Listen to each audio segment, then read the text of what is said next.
Hello, hello, and welcome to the show. It's pretty simple. We are three friends who love TV shows. We pick a show to watch every month, and we get together here to talk about it. Welcome to episode 47. We'll be discussing the 2019 HBO limited series created by the great Damon Lindelof. I'm about to become the most powerful man alive, Lori. Waving my dick in people's faces is just overkill. Today on the show, Watchmen. Welcome side the broadcast booth. I am Jay. I'm joined today by my two Hall of Famers. We got Aaron and we got Tony. Welcome, gentlemen. Whoa. Hello, hello. You can check out our social media for news about the show, including our now indefinitely postponed 2022 tour and cruise, along with plenty of bonus content. I'll be watching out for our Twin Peaks special for our 50th anniversary coming up a little while later. If you want to get in touch with us, you can find us on the social media at the Show Pod. You can email us, the Show TV podcast at gmail.com. If you're not there already, you can check us out on YouTube. On our YouTube channel, it's called Mandamus Radio. You can find plenty of bonus content there. You can find us on plenty of podcast platforms. If you're not there already, you can find us on Apple Podcasts, Google Podcasts, Spotify, Breaker. Our flagship show's going out on Anchor, so a lot of places to find the show. You can find me individually at jsuesponte. Aaron, where can we find you? At Tenacious Aaron on Twitter. How about you, Tony? At tpinquite on Instagram. For those of you on the live stream, we may take some calls later in the show if we've got time, so get them lined up with our producer. You can call 888-787-1310, 888-787-1310. All right, before we get into Watchmen, we have the unofficial scoreboard to deal with. So, Tony, any offerings for the unofficial scoreboard today? I've got a few offerings. I'm finally getting around to watching Mandalorian on Disney Plus. Excellent show. Makes me depressed about the newest sequels because it's just so good. So give that one a watch. Encanto, I watched that one. I'd give that a high score. I really enjoyed it. I know it's for kids, but I liked it. I've been playing the crap. I think it's came out a week ago. Horizon Forbidden West on PlayStation. Been grinding that out. I've pretty much got that thing done, but that's excellent. I give that a 8 or 9 out of 10. I hear good things. That's it for me. Very well, Tony. How about you, Aaron? So, number one, I have recently restarted one of my old classic favorites, Venture Brothers, which I haven't watched in quite a number of years. Very funny, very entertaining. Obviously written, mid 2000s, so some of the jokes might be a little dated. But if you haven't watched it, it's kind of like what happened if Johnny Quest grew up and had kids, but like not a very good version of Johnny Quest. So it's very, very good. It's Adult Swim's humor from like the mid 2000s. But I also just like today finished clearing out the content for phase 3 of the Burning Crusade World of Warcraft, which has been like 4 weeks in the making with my raid team on the weekends. So it has been a really good Sunday for me today, riding pretty high on that. So I'd give both the Venture Brothers and my weekend raiding team a 10 out of 10 right now. So feeling good. Did you say clearing out? What does that mean? So like every phase in the game, they come out with new content. So there's raids that come out. Mm-hmm. The raids that came out like at I think the 3rd week of January, my team went in every weekend and we progressed through the bosses until we finally killed the final boss of the tier today for the first time. So that colloquially referred to as clearing out all the bosses or clearing out the tier. Okay. Well, congratulations. No, it took so much fucking work to coordinate 25 people to show up every weekend and get this done. So it's really funny because this is like a 13-year-old game and it's not that hard. The hardest part about it is just like managing the people. I get that. Put that I on your get that. resume. I Project know. management, Fuck, I could. 19 years. Leadership experience. I'll just call it administrative experience. I won't tell them what it was administrating. What about you, Jay? I've got one show for the unofficial scoreboard today. I've been watching a show called Red Oaks. I was brought to it by, I went down a Wikipedia rabbit hole one day where I was looking at, if I remember right, it was the co-creator of Future Man. He executive produced this Amazon show called Red Oaks. It's just about a Jewish country club outside of New York City in the mid 80s. Just kind of revolves around the staff. It's almost like if you took Caddyshack or any of those 80s sex comedies and updated it for the modern generation. It's just a fun little show if you're looking for just a little escape, nothing too deep to sink your toes into. It's been perfect. So Red Oaks, I give that 4 stars out of 5. I don't know why your description reminded me of Party Down for some reason.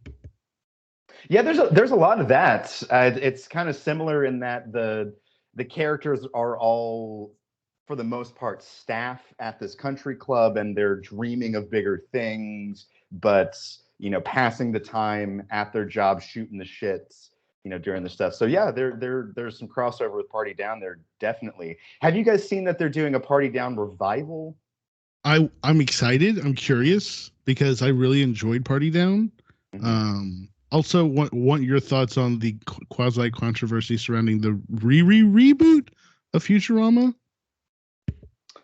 Oh, I was never a Futurama fan, so I don't want to speak on that one. The voice of Bender apparently didn't. They weren't able to negotiate a price that he was happy with, so he will not be joining I believe this is the 3rd revival of Futurama.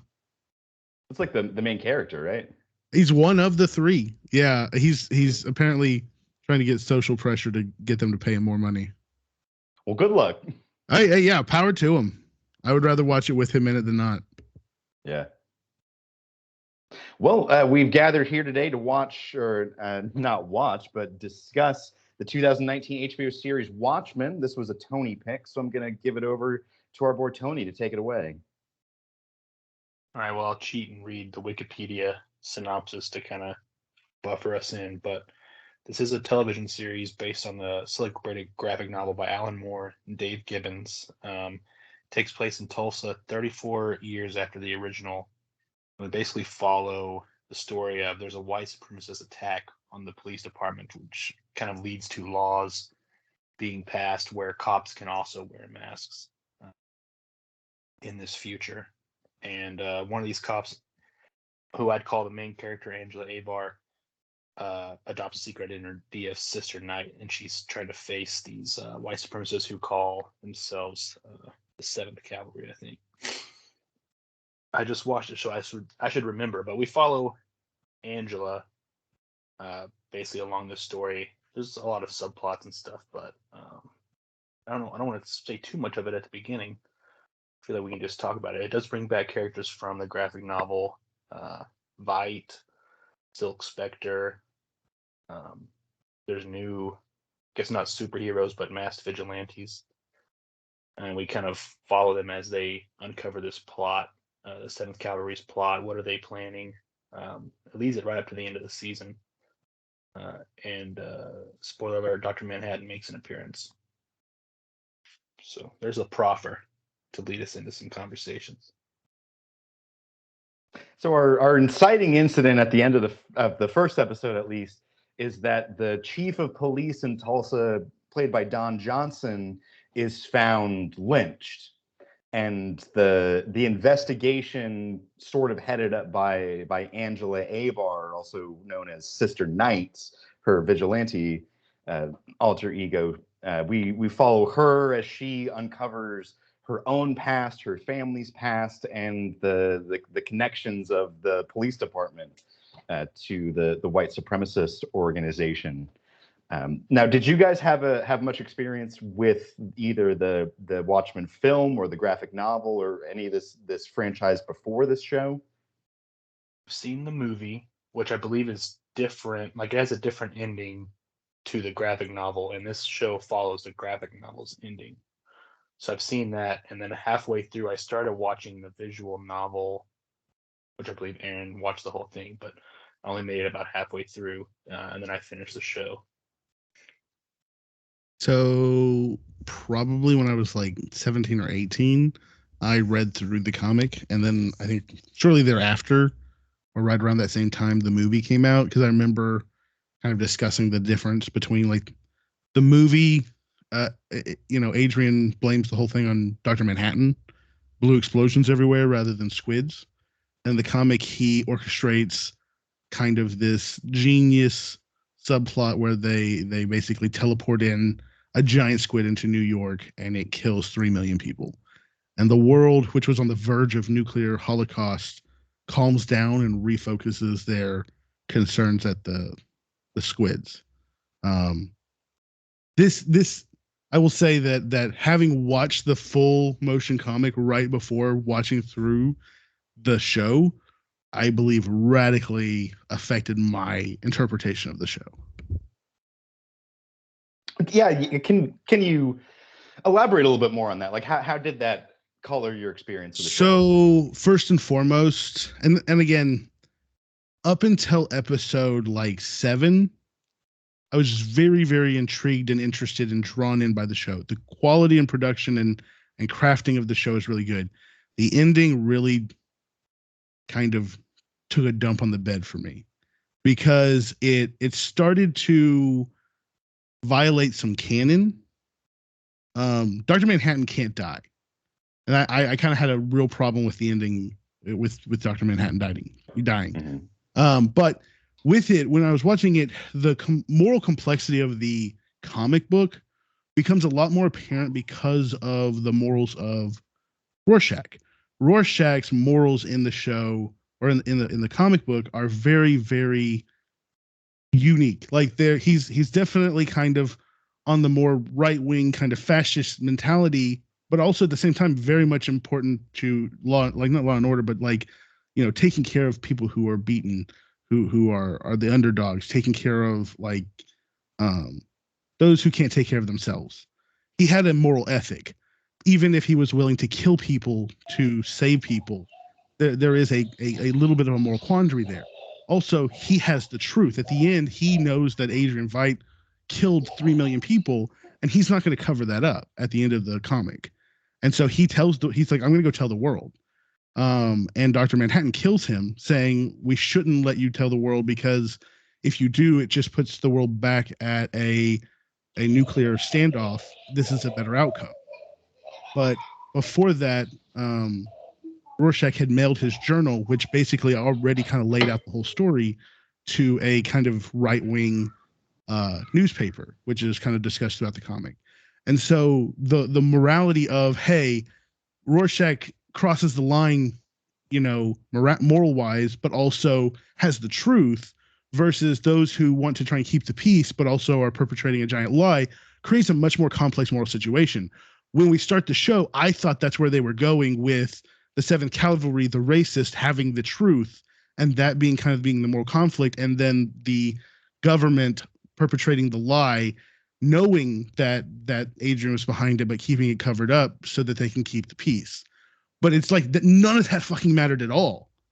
Like in the show, like even with those elements there, it was just racist versus everyone else, and the morality of the show became very, very hollow, in my opinion. Yeah, at the end of the day, those, at least that set of bad guys, they were very one note. They were kind of pantomime villain of you're set up to automatically hate them because they're the white Just supremacists. They're the racists. They use the Cyclops imagery, which is the black and white and red, obviously paying homage to Nazi imagery. You've got them using the OK symbol on their heads to signify the Cyclops to each other. That felt like a little bit of unnecessary retconning of taking a current white supremacist symbol and inserting it back in the flashbacks. That rubbed me a little bit the wrong way. But you know, I agree with what you're saying about how the source material sets up these very complex moral situations, and the show doesn't quite explore them as sophisticatedly. And that's where I feel like I understand Alan Moore's statement of don't make movies out of my shit because you guys don't understand it or you misrepresent it. I almost started to understand why he says that, because Watchmen, the comic, is very complex. It is trying to harness a lot of stuff and explore a lot of ideas. And I feel like they had a lot of those elements in it, but it felt like it felt like it became very much in the 20th century, America was dealing with race. So let's just explore race using the Watchmen universe. And the morality felt very black and white, not trying to be, you know, no pun intended, but black and white, very, very simple morals. And I just felt like it didn't do service to what this could have been. But that's me. It also, Dr. Manhattan dying. Like he literally in the comic, Adrian tries to pull his atoms apart and he's like, that's the first trick I learned, was how to put myself back together. And then there's no real explanation why this time they're able to permanently pull him apart. Right? Yeah, like we very much just have at the end, it's just explained that the bad guys out there have a MacGuffin that can capture and teleport Dr. Manhattan, and then we've got a MacGuffin cage that will keep him. And it's not explained very well how they got there, what it does. Yeah, I got that sense at the end where it kind of felt like it started to unravel in that way that like Superman stories always do, where if you make your hero indestructible, then you kind of have to either break your own rules or do things that don't make sense in order to weaken him. Well, and even in the comic, the one time that this has even been addressed, he goes, like, I think it's Apocalypse Clock or Death Clock or something like that. You remember the episode? But Dr. Manhattan goes back in time and just prevents the events that make him come into existence, and that's the only way he's ever been quote unquote killed off in the comics. So I found it interesting or unusual that they would choose to go with, Adrian tried to delete him last time, but this time, you know, his pseudo daughter is going to do it. And I don't know, to me that felt like a rehashing of part of the ending of the comic that was like supposed to be you didn't figure out that I could already do this. So I don't know, man. It really threw me that that's the way they landed it. And then the whole passing on the power to Angela, I thought that was also bizarre. It almost felt like they were symbolically sacrificing Dr. Manhattan. And I was like, but why?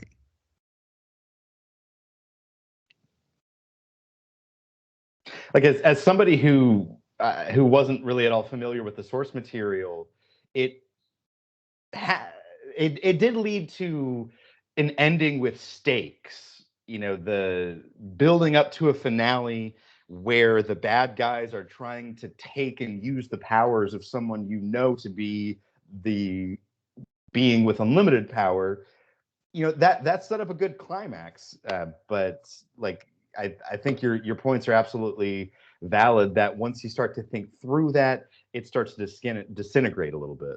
I think that the best way, and Lindelof already says this, the best way to look at this is as a remix, right? Like to me, the way I had to kind of look at it is it's non-canon. Like it didn't line up. It's more like a remix of it. And I think in that way you're right. Like it wrote a compelling story and it was interesting. But as a person who was a big fan of the source material, it took a direction that I wasn't expecting it to.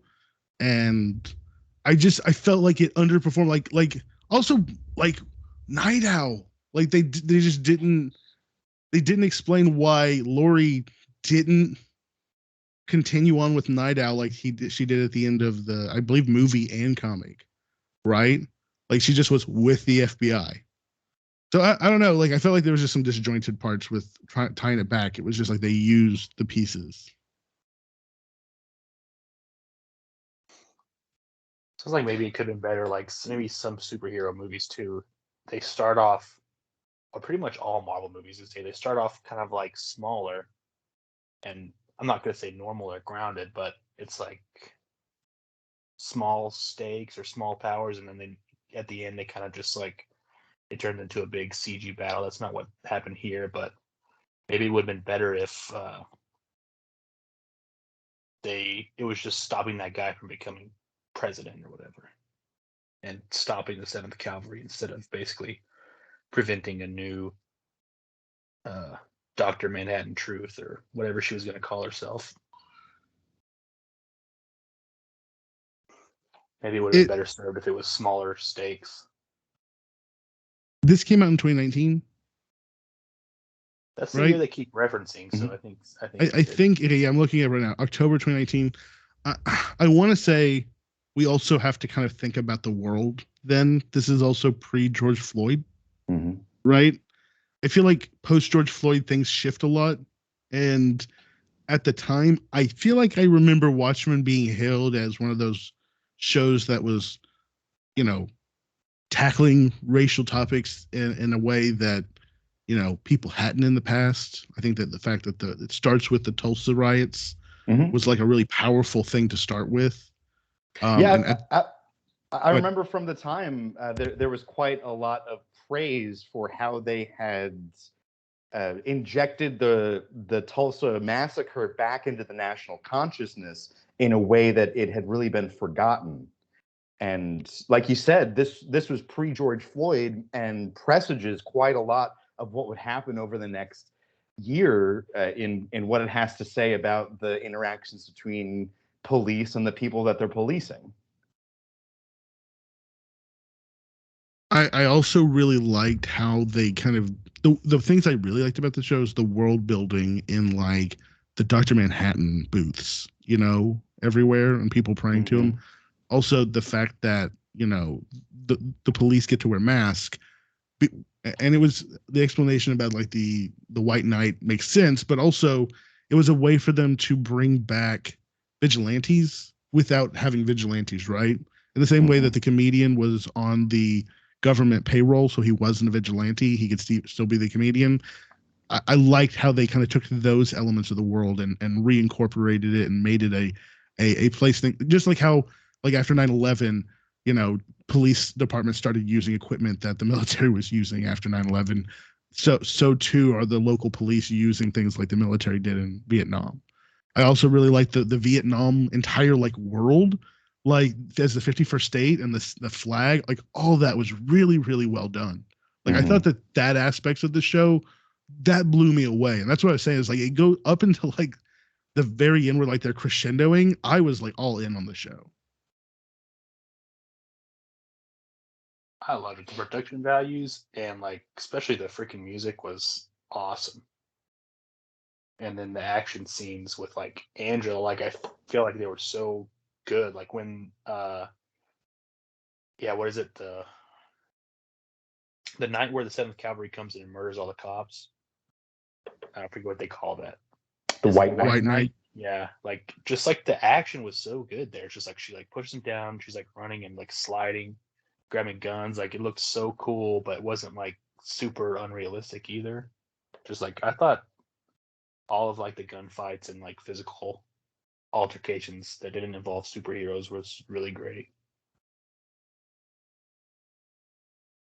Now, you mentioned the music. This show did win a Primetime Emmy for Outstanding Music Composition for a limited series, going to Trent Reznor and Atticus Ross, our boys from Nine Inch Nails, for their music in the pilot episode. They deserved it. Yeah, they did Girl with a Dragon Tattoo, right? The movie with Daniel Craig and Rooney Mara. I think so. They've definitely made names for themselves as film scores. The one that really sticks in my head is The Social Network. Yeah, that was great too. Now, I'm not sure how much they were involved after that, because I personally had some issues with the score at times. Specifically, they used a lot of classical music that it wasn't even deep cuts. It was some of the most recognizable classical music on earth, and they recycled it in a way that almost you would do if it was an original score. And it didn't seem to be done thematically. It wasn't done for symbolism. It almost felt like they didn't have any music, so they were like, all right, we need something ominous. Let's just drop in Mozart's Requiem again. They used Mozart's Requiem 3 times. And there's just so much of the show that was done so well that at times the selection of that music let me down subjectively. They spent all their budget on Trent Reznor at the beginning. You know what? That might be it. Now that you say it, that sounds plausible. But the performances in this show, I really want to praise the acting performances. Really just across the board. Regina King, fantastic. Don Johnson, always fantastic. Yep. Tim Blake Nelson as Mirror Guy. Mirrorball is amazing. You know it's Looking Glass. Fantastic. I don't want to leave out at all the actor who played Cal / Dr. Manhattan at the end, Yahya Abdul Mateen. Fantastic. He also won an Emmy for his performance as a supporting actor.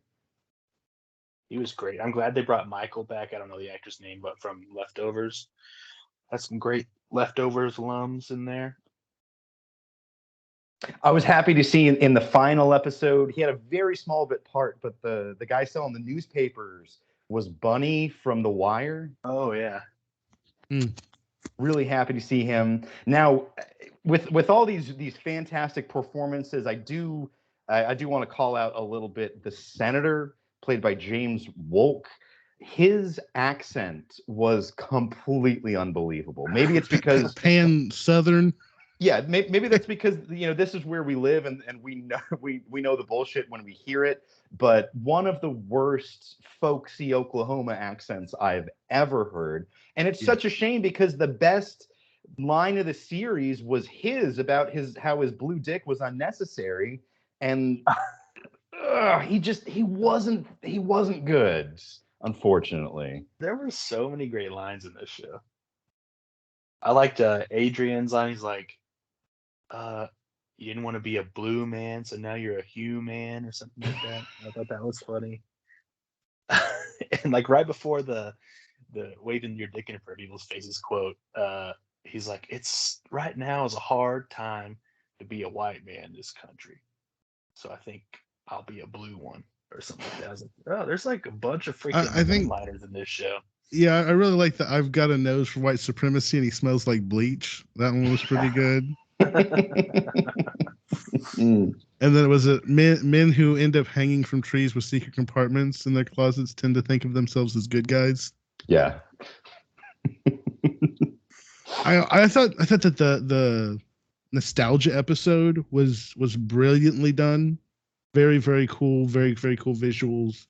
I don't know, man. There were so many aspects of this show that were so interesting, so amazing. I read a little bit about his kind of explanation. He said that he didn't want to have too many people from the original series, and that's why he didn't have Night Owl in it. But I feel like they needed to explain some of that stuff. But I mean, to me, my favorite character was definitely Looking Glass. Yeah, like through the entire thing. Yeah, this flashback episode or section of episode. Mm-hmm. No, him being in the Hall of Mirrors, like right when the psychic blast goes off and it's saving him, made so much sense for his character. Yeah. Yeah, that really added an incredible depth to him. And the moment at the end of that episode where it's been revealed to him that the squids are all fake and he doesn't have to worry about this thing he's taken precautions for his entire life, but he still takes those precautions. Man, that broke my heart. Conditioning, man. You get conditioned to. Can I ask you though a question? Why one thing in this plot that didn't make any sense to me was that why did Dr. Manhattan ever come to see Angela? Yeah, I had a similar question to that as well. He can see all of his timeline completely at one time. You know, he was on Mars. He creates humanity. I think that they tried to kind of make it like, oh, he made people that just loved him, so he wanted to go find people that would love him. But then again, why Vietnam? Why that year? Why that girl? Why any of that? None of that stuff specifically made sense to me. So yeah, the only explanation we get is that she's willing to sacrifice herself for his hopeless cause. And he's like, oh, this is why I fall in love with you. But like you said, I'm sure there are plenty of people who would sacrifice themselves for the most powerful being alive. Yeah, it didn't. There was never a connection where I was like, oh, okay, that makes sense. It just was like, yeah, I saw that in the future we were dating, and so I came here to meet you. And that to me is like one of those weird, I guess, Dr. Manhattan-y explanations, but I feel like there has to be some type of causal trigger to make him go find her, right? So I just felt like that was never really explained. It just was like, oh, by the way, I decided to go date a chick in Vietnam in the 90s. I mean, it definitely feels like Dr. Manhattan can be, in terms of plots, anything you want him to be. And that can be very frustrating, where he can just solve any problem, and the explanation is, oh well, he's experiencing every moment at once. Yeah, he didn't revert back to his other form after he can't like that was the other thing is like he took on Cal's form and lost his memories, but whenever he got his memories back, he just decided to stay Cal. Like that also was just kind of like, why do you look like Cal? Let's brush that under the rug and keep going. Yeah, that didn't make a lot of sense. Is he kind of trapped by, like, I guess it's not a Dr. Manhattan podcast, but like, is he trapped by experiencing all time at the same time? Like, he can't change or fix it. I mean, it's kind of like the paradox, like the chicken and the egg, and like no, he can talk to her grandpa. He can alter his fate. That has been explored in the comics. Remember he decides to, kill Rorschach. Like that was a decision. So he could have let Rorschach live. So he's not bound by fate. He's not just bound by whatever the timeline expects for him to do. I think he can let it happen, I guess. But the fact that he could go back and stop himself from walking into the machine and ceasing from existing at all tells me that he has the autonomy to make that kind of agency, right? Well, let me ask you a different question. The technology in this show is very uneven, and we do get some explanation for it in that some of this technology is coming from superheroes, but it didn't make a lot of sense to me that all of the cars were electric, but nobody had a cell phone. Like, did we see any cell phones in this show? I don't know, but here's also the thing, though. Cell phones came from the space race. With Dr. Manhattan, does the space race even happen? Because that's 1963, 64, right? And Dr. Manhattan's happening in the 50s. Well, I think the creation the technology of Dr. Manhattan would have been concurrent with the beginning of the space race, because Sputnik was still in the 50s. That's true, but like NASA and a lot of the technology, cell phone technology, I thought came from like later on. Like no, that's true. So that I would only ask the question is maybe, I guess in this time, like I didn't even notice. I didn't even notice either until you just said that. I mean, all the cars were electric because like Dr. Manhattan just synthesized a shit ton of lithium. Oh, hold on. Apparently, there's an there's a newspaper clipping that explains the lack of cell phones in this alternate universe. Apparently, it says, in 1967, Mr. Veidt, then known as his fanciful alias, Ozymandias, exposed the plot by rogue right-wing extremists in the U.S. military to test biological weapons on the citizens of Nairobi and surrounding areas.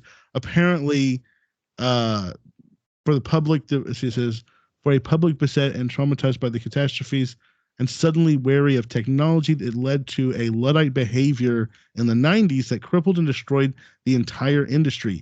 Millennium by Vet was the wrong idea at the wrong time. So essentially, people became suspect of technology due to the teleporting that was happening that day. And so, in fact, the reason why is that they'd rather use paper, they'd rather use payphones, they'd rather use, other means to communicate out of wariness of technology. Interesting. I mean, that this whole world is so interesting to me. It's such a fun thought experiment. Not specifically about what would happen if we won Vietnam, but what's America in 2019 with no war on terror? Yeah. Like, where did that time and attention and resources go? Mm-hmm. And I think what's hinted at in this show but never really explored is that that attention went towards further tensions with Russia and the USSR, but it's never satisfyingly explored in the show. It's really just paid lip service at the end. It seems like we became much more internalized during the standstill, right? Like the rise of the Seventh Cavalry, dealing with conspiracy theorists, keeping the peace, dealing with the random squid, like teleporting in, like it's almost like when weirdly, like it kind of reminds me of the movie Canadian Bacon by Michael Moore, like which explores the idea of what happens whenever America doesn't have the USSR anymore to fight after the Cold War. And we were just like, well, the Canadians are there, let's just make them our enemies. It kind of feels like he's like, well, we have to have something. The squids are right here. Let's focus on each other. White supremacy. Let's deal with that. Now, I wanted to talk about the masks in this show and those themes there. Now, I think the pandemic has kind of kneecapped quite a lot of what the show wanted to say about masks, because our very first scene, if you remember, is that Tulsa police officer pulling over the 7th Cavalry member. Yeah. And the first time we see the cop, he's stepping up to the car and he's got that kind of gator pull-up mask over his mouth and nose. And I think the show wants you to automatically be scared of that. While sitting here in 2022, we're just like, yeah, man, that's what the grocery store cashier wears. Like, what's the big deal? Yeah, I didn't really consider that to be that big of a deal. I was like, oh, okay, yeah, they're wearing masks, cool. Yeah, I think you're right. I think that again, pre-pandemic, pre-George Floyd, this show comes out at an interesting time, right? Now, I also wanted to pose this question to you. What is the more effective way to conceal one's identity with a mask? Is it covering the mouth and nose portion of the face, or is it covering the eye section? Because we definitely see a mixture between the different vigilantes and mask-wearing people in the show. And it almost feels like they're expecting you to have those be equivalent of, oh, you're covering 50% of your face. I don't know who you are. I mean, Hooded Justice had the best one, I assume. Right. He covers the whole thing. And he wore makeup. Right? He wore eye makeup to make his eyes look white so that they wouldn't know he was a black man. But we see the cops, they cover their mouth and nose. Sister Night covers her eyes. Like, I guess pre-pandemic at least, and even post-pandemic, I had assumed that if you want to conceal your identity, it's really the eye section that you want to focus on. But in this world where they're skeptical of technology, there's probably less awareness of like retinal scanning and stuff like that. Where in our world, that has kind of where the technology has evolved, the surveillance state and things like that. True. Like hell, you go to Walmart, they got a camera up there that's got the motion tracking on it, right? So we're inundated with the technology. I think that for them, with less phones, again, no cell phones, no video cameras. So who are they? Again, I thought the same thing when she went to the the museum or whatever and had her DNA tested, or her uncles or grandfathers. I was like, they're going to check the record, man. like there's paper of this, right? She broke in, right? Yeah, she called it in, and she said, I'm here. It's the alarm's just malfunctioning, right? Right. Like, there's literally record of you being there, and then you went and deposited DNA into it. Like to me, I was like, that's like episode 2, and I'm like, why is no one like? I thought there was gonna be. We knew the whole time because you went here and it gave us the data. Right. Now, how about what this show does with the problem of billionaires and trillionaires being the ones to trying to fix our society? I mean, I think that it's bad. Like, Adrian sacrificed 3 million people so that, quote unquote, he could get world peace. Lady True, she is she cloned her mother and then was like force feeding the clone memories of her mother so that she would be her mother again, which is a bit weird. But she wanted to become a god, which again, trillionaires wanting to become a god, that makes sense, but not really high on that idea either. So to me, I think that it gets back to they really can't save the day either. Maybe. When I was watching this, my wife, I think, had one of the best lines where she referred to Lady True as Elon Musk. That's good. That's real good. And the more I watched it felt like pretty transparent that that's who they're going for here. We've got somebody who is, kind of presents as awkward but a genius. The true symbol was almost identical to the Tesla symbol, and she's coming into these areas, especially in the South, that you wouldn't necessarily expect the forefront of technology to be built at, like Brownsville, Texas, and Tulsa, Oklahoma, and creating these huge things. Is it going to help society? They say yes. The truth, I think, is still to be determined.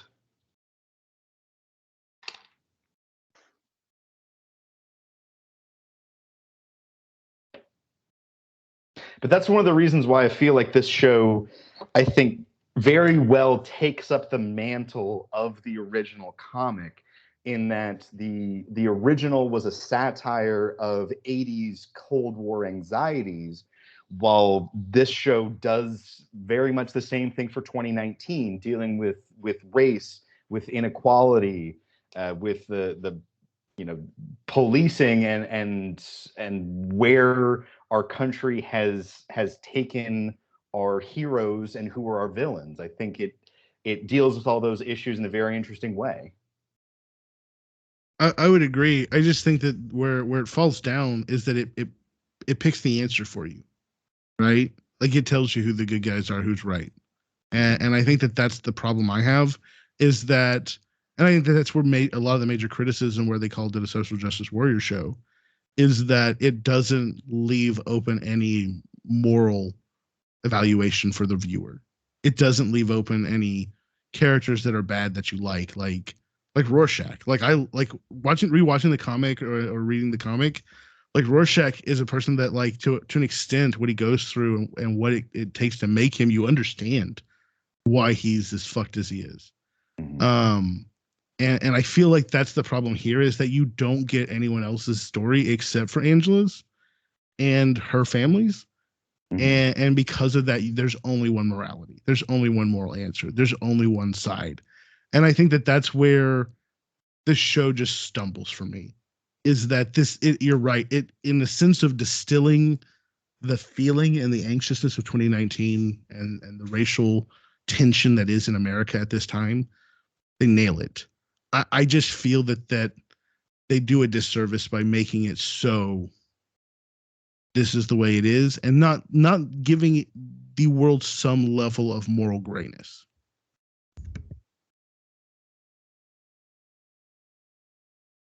Tony, it feels like I've been talking over you too much. What are your thoughts? Oh no, I've liked listening most of the time this episode. My opinion is just very. I don't think I'm biased because it was my pick. I just really liked. I think it maybe was like you mentioned earlier, the world building, just so crazy good. Like the original comic doesn't have Robert Redford become the president, does it? Like the graphic novel. I don't think so. I think that's subsequent. I just thought it was so. Yeah, I liked how they built up Vietnam into a state, and Robert Redford was the president. And they had Redfordations, like reformations, but and then like all the Tulsa descendants got like it was just such a well built show. And I've already said I like the action and the production value and everything like that. So I had a really really high opinion of the show. I think it's come down a little bit from y'all's comments on it, but I think my rating on this one's still going to be pretty high. I'm definitely going to tell my friends to watch it. Now, the show it goes to great pains to show us the suffering that was inflicted on the Black community of Tulsa in 1921.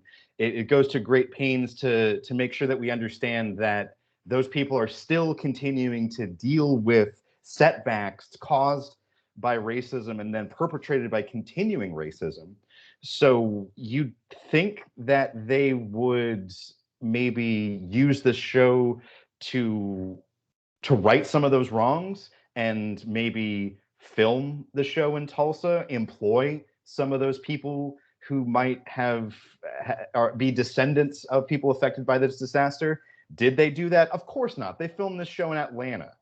And that left me scratching my head a little bit and feeling, kind of going to that easy button of, hey, what do any of you Hollywood coastal elites know about Tulsa, Oklahoma?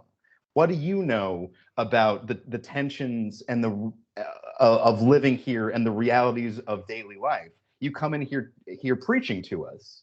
Now, to caveat that, Tim Blake Nelson, the actor who plays Looking Glass, he's from Tulsa. So maybe there was a voice on set who could help with that, but crucially, it's a white voice. So I think that's a missed opportunity that the show could have had. Was maybe you should have based some of the production in Tulsa, but I might be just trying to take pot shots here. That also may come down to how much money they can get from Atlanta versus Tulsa for filming. Sure, of course, and that's one of the reasons why we see a lot of film production in Atlanta and Georgia, because the incentives tax-wise are very good there. Mm-hmm. But if in this 2022 future, I'm talking about in reality, not in Watchmen, if the purpose of corporations is changing, where now it's not about increasing shareholder value, it's about higher ideas. Well, maybe your higher ideas should have won out here, and you could have paid a little more in tax in order to serve some good. I just don't know how much Lindelof or the writers have say over that versus the production company who's paying for it.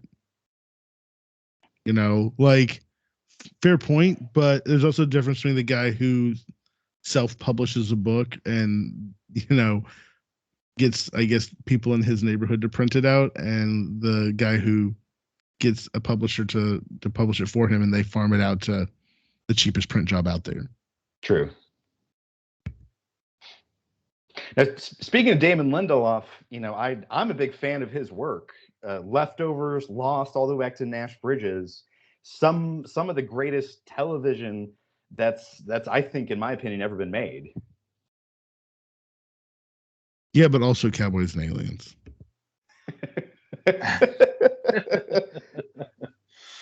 Yeah.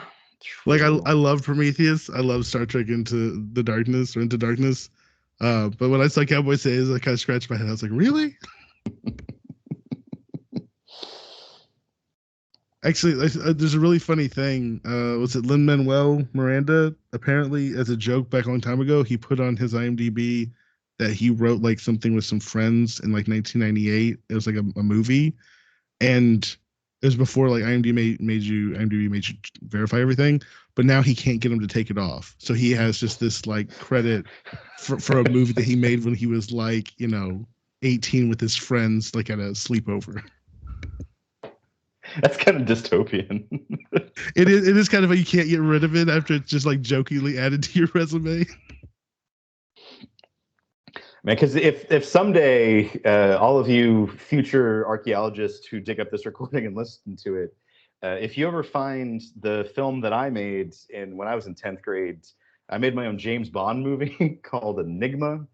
If that ever ends up on my IMDb, I'm just gonna have to go live in Siberia. We're already adding it right now. No. But I want to ask you this question for those, because I think Tony, you've seen the movie, right? Yes. Jay, did you ever see the movie? The Watchmen movie? No, I've not. Okay. I'm just Tony, who do you think of the characters from the original story? Who do you think like brought that character to life the best in the show? For the older characters? Yeah, for the older characters. I've only seen the movie. I thought Laurie, like the old Silk Spectre, was good. Like I didn't really. Who was some British guy? It's not Jeremy Irons. Jeremy Irons is the new like. He's Adrian Veidt. Yeah. I thought he knocked it out of the park. Like he was. I thought he was interesting as Adrian Veidt. He was, dismissive, intellectual. That's how I felt Adrian was supposed to be. If there was one subplot they could have cut down for me, it would have been his Garden of Eden on Europa subplot. They could have. I liked it, but if it was a little bit less in the show, I wouldn't have been mad about it. Agreed. They could have cut out like a third of that and given us something outside of just, oh yeah, everyone uses the Night Owl's spaceship. Yeah. For me, that's the way that they structured those two stories, where for the most of the show, we spend the first 85% of the story with Angela in Tulsa and her backstory, and then at the very end, we check in with Adrian Veidt. For me, that was really effective in building the mystery of who is this guy, what's he doing, what's the whole deal here? Because I was obviously very much in the dark. Even once they revealed that he was Adrian Veidt, that didn't mean anything to me. Yeah, no, when they said it was Adrian, I was like, oh, yeah, that makes sense. And they had said a couple of times in the show he was dead, right? They finally pronounced he was dead. Mm-hmm. But I was going to say his defense at his trial was excellent. Fart jokes always get me.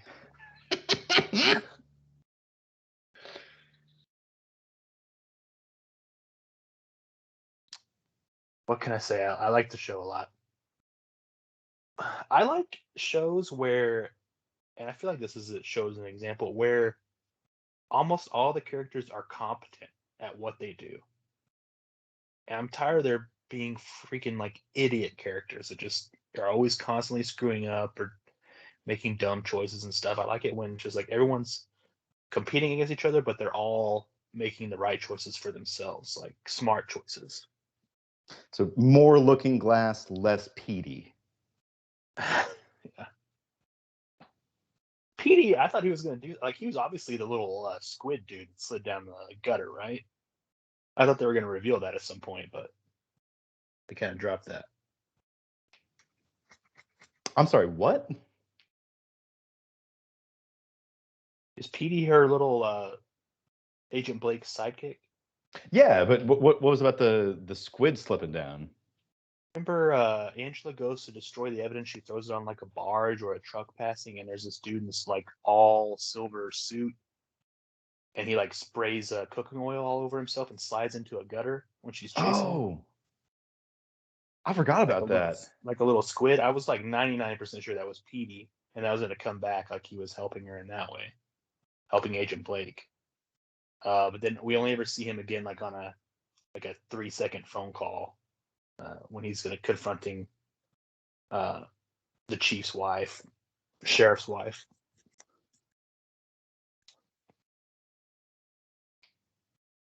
Yeah, I wasn't really sure what the point of Petey was. Uh-oh. We lost Aaron on his mic. We'll have to carry this show on our backs. Well, we can vamp here. This will be an exclusive for those of you on the YouTube channel. Oh, we gotta leave it in. You gotta leave the tension. Will he make it back? Oh. Will he spell out "Save Me, Daughter" with the frozen dead bodies of his underlings? Oh man, I did you recognize the game warden as just another one of the clones? Because I that didn't occur to me until basically he killed the game warden in the last episode. Not the very first time we see him, but like pretty often. I feel like I saw that. Mm-hmm. I feel like the senator was pretty telegraphed too. Just he's like always where the stuff is going down and always seems to be okay and not really that freaked out about it.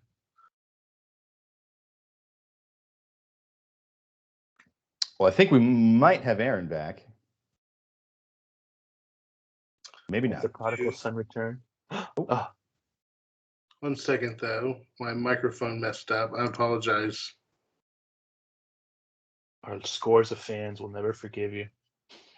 I hope you guys can hear me. For some reason, my microphone just absolutely shit the bed and said that it was not working. I couldn't hear y'all. I couldn't hear anything. I was able to get it all back up in Audacity since it's recording. So, okay. Let's do a quick clap. Wait, was the Audacity recording going the whole time? No, but here's the problem. I can't get Skype. I can't get it to switch over to my headsets, and it's for some reason sending it through my TV. And so it's recording you guys coming through my microphone. So 1 second. Sure. You know, I'm going to take this moment to talk about How I Met Your Father. I hate that show with a burning Is it not passion. good? It's not good for several reasons. One of the quick reason is that they've introduced Josh Peck as the big love interest of the first season, and I just hate Josh Peck. I don't know why. I'm a huge fan. Really? Just something. I know I said I'm not a huge fan. Oh, okay, good. Something about your face, man. Just makes you want to punch it. It's just like smarmy and in a way that it's like you're real self-assured in the way that you shouldn't be. Maybe I'm projecting. Couldn't they get Neville Longbottom in there? Oh, the same type of looking person, but he would have been great. I haven't watched the show at all. I'm just assuming. I can just picture it.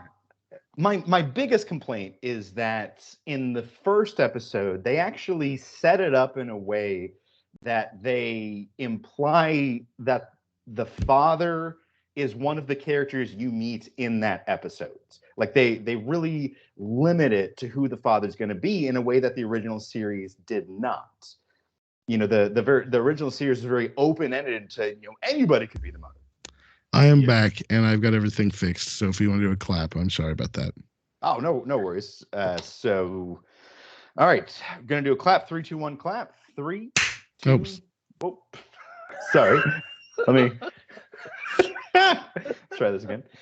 3, 2, 1. All righty. So where were we on Watchmen?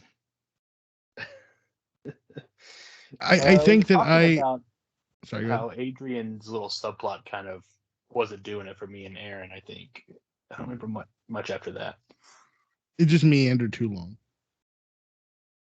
There's a little bit too much setup. Like it could have just left it weird and then had they actually have an exposition load dropped on everybody that tells exactly what happened. They could have just done that the same and left most of it alone. It was successful for me because it felt like the other story, that 85% story, that was good enough to keep me engaged, that really through that first 85% of the episode, I forgot about that subplot. And then when they would make the transition, it was almost like every time I was like, oh yeah, what's up with this dude? So that, I think that's something that worked for me. Speaking of transitions, I love the transitions on the show. It didn't get old for me. The whole one thing turning into another Mm-hmm. transition form, Mm-hmm. and I love something about the episode, not the nostalgia episode, but maybe the next one. Maybe it was episode 7, where she's still kind of slipping in and out. I love it when something just flashes and cuts off, but the audio carries over still. Like those kinds of little details. I thought the show did really well, where it kind of it almost floats in your brain there for half a second while you're watching it. So I really like that episode even maybe more than I didn't like the episode overall, but I liked those little cuts in the follow-up episode even more than the nostalgia episode, I think. I didn't like. I'm sorry, Aaron. Go ahead. I was gonna say, go ahead. I can follow mine up. Well, I was gonna say in the nostalgia episode, I did not like that they made a choice to have the deep flashbacks be in black and white, because that felt like that's falling into that Hollywood trap of everything in the past is in black and white, everything in Mexico is in sepia. It feels like if we were going to be consistent about this world with fantastic technology that you can encode a person's memories into a pill, well, I don't know about you, but my memories are in color. Mm-hmm. Is the average audience person smart enough to? I guess if they're watching this show, then we have to assume they're thinking deeply about things enough to figure it out along the way. I think it was a style choice, and it was also something that helped you differentiate between the present and the memory. So I understand why they did it. I think it's a creative decision that I disagree with. So I have a question. We watched Lovecraft Country. We've watched this. Both of these shows depict the Tulsa Massacre. Which do you think did a better job? Lovecraft Country is an easy answer for me.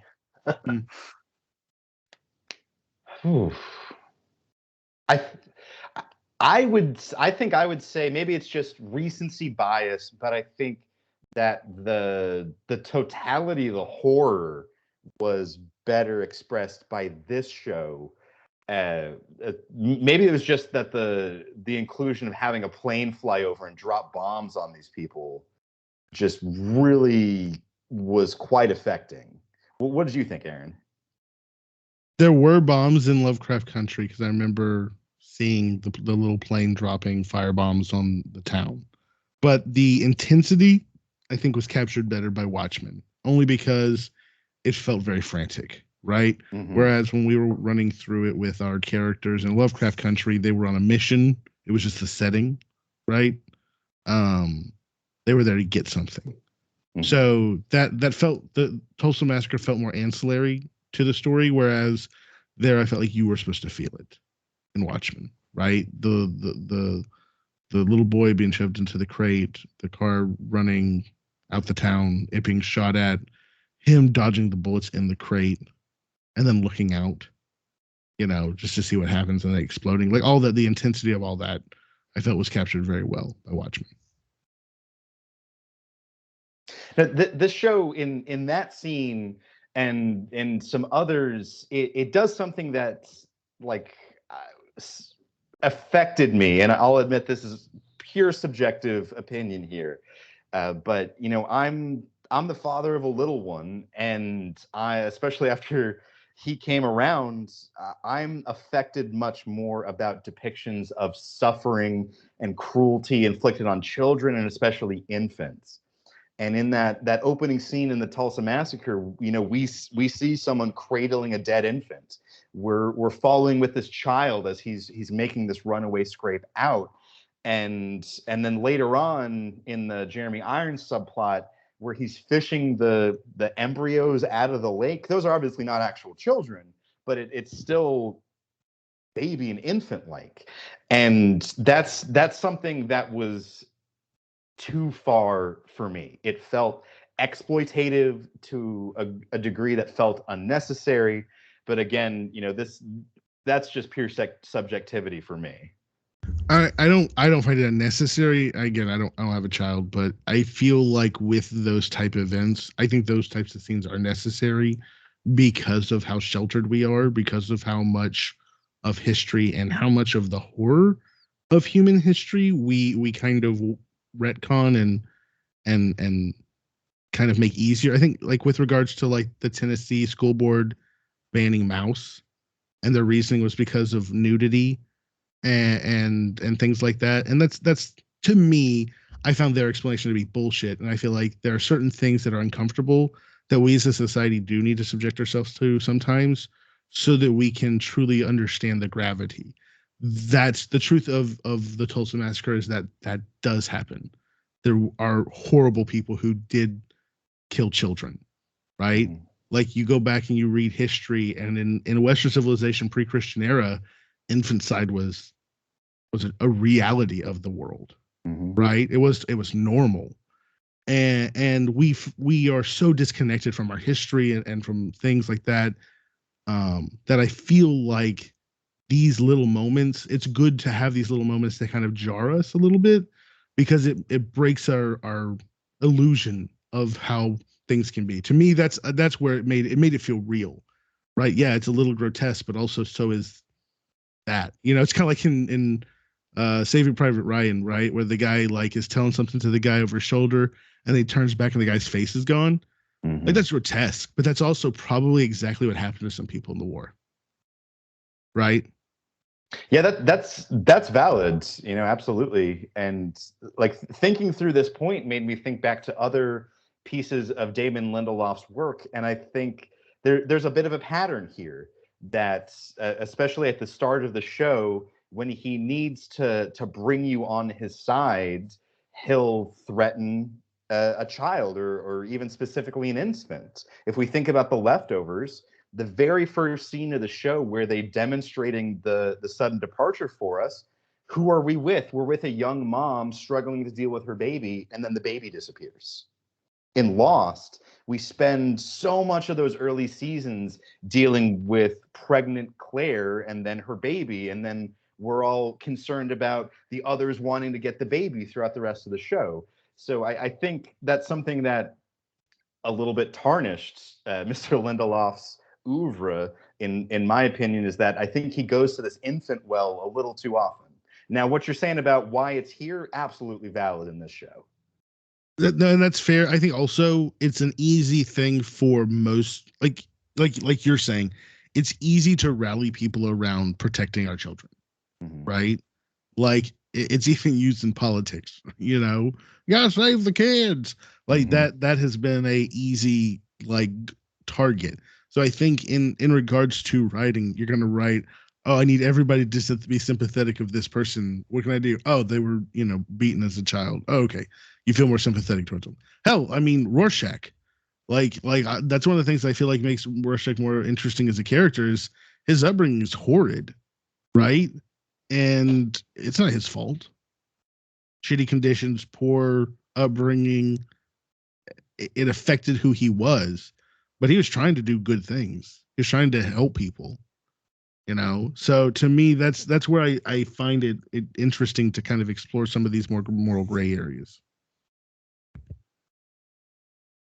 Yeah, I think a huge theme of the show is, do the ends justify the means? And is that ever a valid thought, that I'm going to do bad things, but the outcome is good enough to justify it? But kind of similarly to what you're saying about Dr. Manhattan, I think in the end, the point kind of fizzles out. Yeah, I will agree with y'all on that. I do think maybe if they could have kept Dr. Manhattan on the sidelines, just floating around on Mars, not caring about, like, his influence is felt, but maybe he wasn't a character. I think it would have better served the show. If it was just a Seventh Cavalry, maybe Lady Truth up to some sort of scheme or something. Like let her like do this. This would have been more interesting to me. Let Lady True become like Super Elon Musk, and let her become a Doctor Manhattan, and have like Doctor Manhattan come in and have to, you know, undo her or something like that. And make that, oh, that's the one way that you could kill a Doctor Manhattan is by making another one. So he like leaves even further out into space. You know, but I don't know. I feel like they could have, or have like the Night Owl be like Laurie's partner. Like they decided to go like legit, like Scully and Mulder, and they were like the people who got rid of all the um, vigilantes that weren't working for the government, right? Like I feel like they could have done some really cool stuff with that. I Or wanted just to like, what see. if? I'm sorry, Tony. Go ahead. Oh, I was like, what if the senator dude and Lady Truth are working together, and they have like a crazy weapon where they can like actually target. I mean, I don't want to say black people, but in this case, that's who they would target. But like, he gets elected president based off his Seventh Cavalry stuff, and then like the moral question is like, does uh, Sister Knight and Looking Glass, do they like assassinate a president and like a CEO to stop that, and then like go on the run themselves, or like basically like that's being moral quandary. Like, will you kill a president and other people to like say? I'm sure they would, but that would be a decent ending. For sure. Or even like you could do something of like, what if Lady True and the Seventh Cavalry were all working together the whole time? Or you could go through some really interesting things. I also think that just like them trying to spill the beans to the world about what really happened, and forcing the characters to kind of decide which is more important, truth or peace, right? Because I think that that's something that just our society has been struggling with the concept of truth for the last few years, right? So I feel like we need some more shows that kind of tackle the concept of truth. I felt like this show was primed for it. Maybe it's coming at a time where we're more focused on something different, but this is still Trump era, so the truth was a huge part of what was going on in 2019 too. I thought it was excellent satire that the billionaire seeking ultimate power uses white supremacists as their useful idiots. I mean, Yeah. Hello, America. Yeah. Now, I did want to see more about the interrogation pod that we see in the first couple episodes. Mm-hmm. That was something that fascinated me, and I guess I was hoping for something along the lines of the combination of the police and the FBI coming to the realization that this is wrong, and maybe the ending is them destroying the pod. But we just completely forget about it. Well, just like Laurie's assistant, who just disappears halfway through the show. Yeah. Like they have sex and then he's never seen again. Yeah.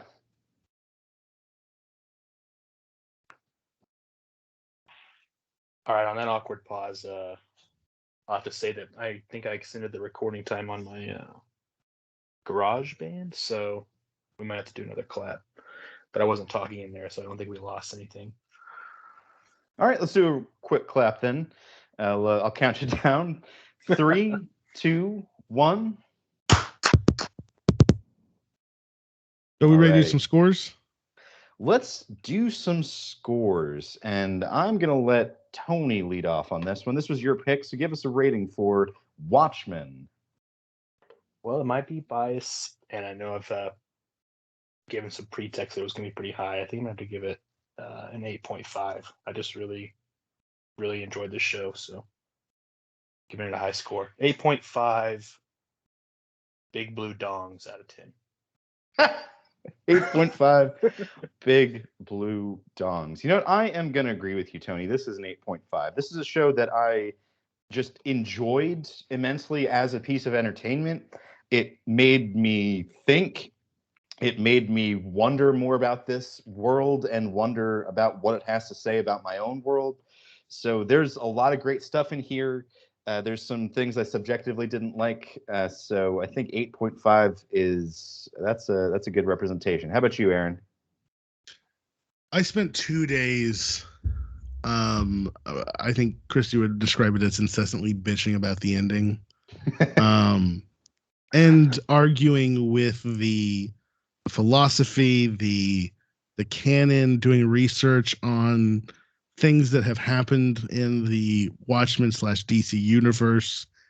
And I I even looked at some of the discussion of and criticisms of the show and tried to look at all sides of it.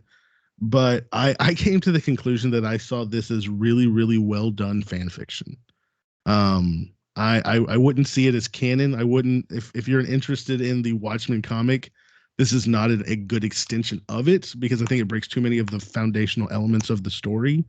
I think that if you want to watch a show that's tackling some of the issues of America in the 21st century and race and policing and things like that, it's very well done.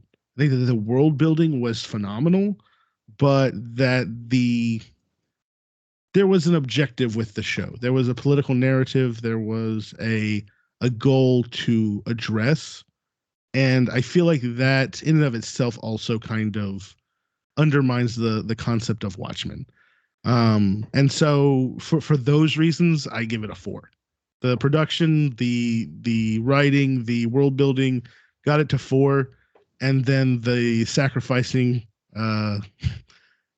Dr. Manhattan, undermining the canon, the hollowing out of the morals. It really gutted this whole thing for me. And I was riding high. I was riding so high. And then those last 3 episodes, it was like dominoes falling into the toilet for me. So I landed on 4 dongs. Yep. Hard. You landed hard. All right, we've got 8.5 swinging blue dongs from each of Tony and I, and 4 swinging blue dongs from Aaron. That gives us an average score of a flat even 7, which will place this show right about in the middle. It's tied with the first season of Avenue 5 and Fooly Cooley, just below AP Bio and just above season 2 of Miracle Workers. I have started season 3 of Miracle Workers. It's really interesting. Think of someone. That's why I love Aaron. Aaron, I feel like, is like, well, you too, Jay, are great source material experts on most shows where I'm usually coming in kind of blind for the most part. So I guess for my send-off, I'd say if you like mysterious shows like Leftovers and Lost, and you don't have a ton of knowledge of the source material, I think people are really going to like this show. Well, shall we find out what we're watching for next time? Let's do it. Absolutely. We've got the Wheel of Randomonium, which I have to share screen for some reason. It was not coming up. Ha ha ha ha. There we go. Now it's working. Dun, dun, dun, dun. Well, Tony, what have you offered to the Wheel of Randomonium this week? Well, in true Tony fashion, I really don't know too much about what this show's about, but my show submission is Our Flag Means Death, I think is the title. It's going to be a new show on HBO Max about, my understanding is like a gentleman, like a lord or something, is going to go be a pirate, and he joins Blackbeard's ship, and it has a bunch of actors from, looks like Fly the Conchords. It has Murray, and it has, looks like Taika Waititi is the producer, and it's going to be Blackbeard in it. So just seems like a dumb pirate comedy, hopefully as good as What We Do in the Shadows. Is kind of like a dumb vampire supernatural comedy. So fingers crossed. I don't have any very high expectations, but hoping it's good. All right, what do you have this time around, Aaron? So I know very little about it, but I'm very interested. It's The Woman in the House Across from the Street from the Girl in the Window on Netflix. And it is a satire of all the murder shows that have begotten really popular in the last few years or 5 years.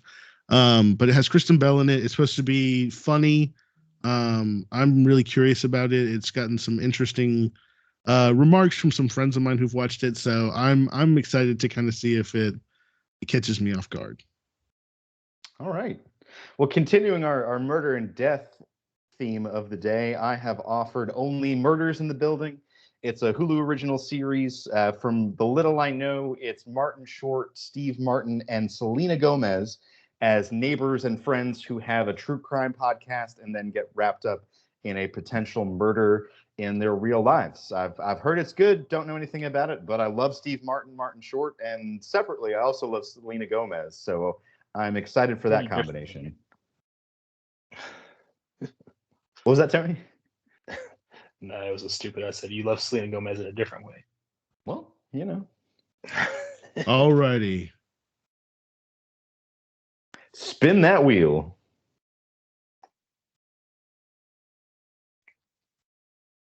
We are spinning, and the woman across the the woman in the house across from the street from the girl in the window. Yes. Yay. All right, I am looking forward to that. That's like all the titles of animes now.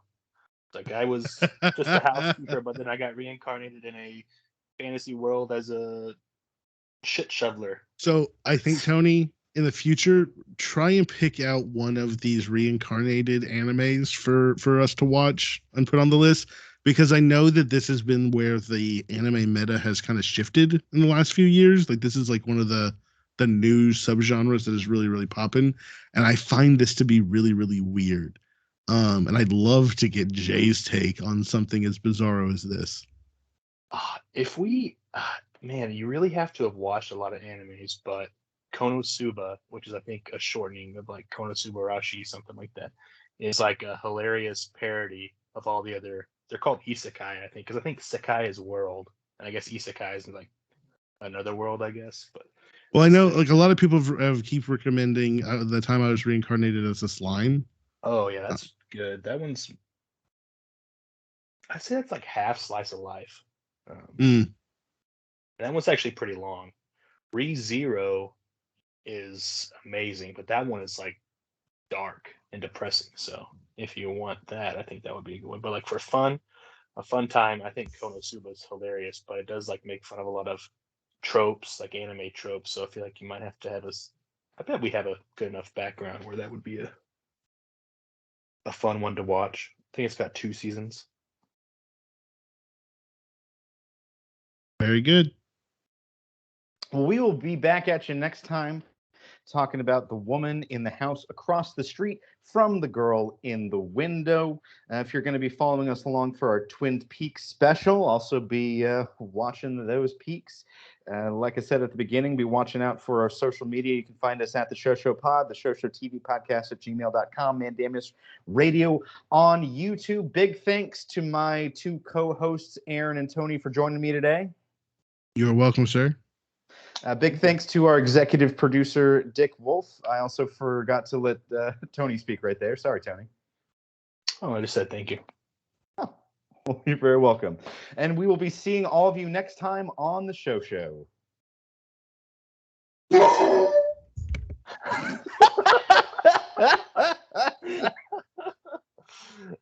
Was that planned? Was that? No, that was just Z going crazy. He just poked his dog with a hot poker.